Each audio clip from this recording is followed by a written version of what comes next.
Hi, இன்னைக்கு என்னுடைய daughter மிதுர்னிகாவுடைய ஸ்போர்ட்ஸ் டே ஃபங்க்ஷன்.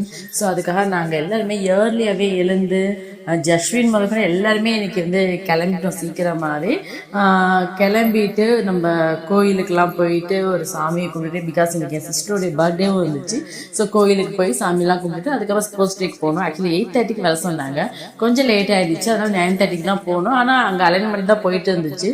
போனதுக்கு அப்புறம் எனக்கு ரொம்ப எக்ஸைட்டடாகவும் இருந்தோம். ஏன்னா ஸ்போர்ட்ஸ் டேங்கிறதுனால மிதுர்னிகா இன்னைக்கு ஏதாவது ப்ரைஸ் வாங்குவாளா அப்படின்னு ரொம்ப எக்ஸ்பெக்டடாக போயிருந்தோம்.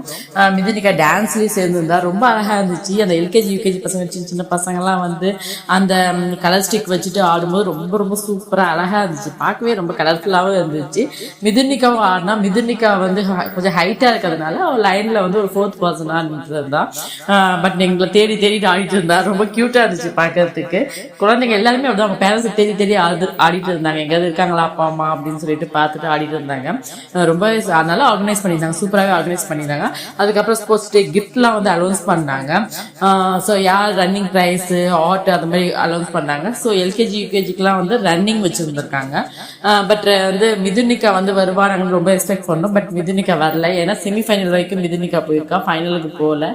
ஸோ மிதுர்னிகா ரொம்ப ஃபீல் பண்ணுறான். ஸோ அவங்க அப்பா ஒரு விஷயம் சொன்னார். அவருக்கு ரொம்ப அவர் என்ன சொன்னாலும், நான் ரொம்ப ஹாப்பியாக ஃபீல் பண்ணுறேன். ஏன்னா நீ செமிஃபைனல் வரைக்கும் நீ ட்ரை பண்ணியிருக்கமா. ஸோ நெக்ஸ்ட் இயர் நீ ட்ரை பண்ணு.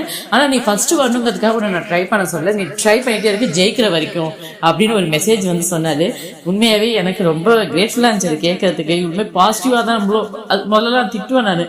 ஏன் நீ ஃபஸ்ட்டு வரல, எல்லா அம்மாவுக்கும் இருக்கிற மாதிரி நான் ஏன் நீ ஃபஸ்ட்டு வரல அப்படின்னு சொல்லி திட்டுவேன்.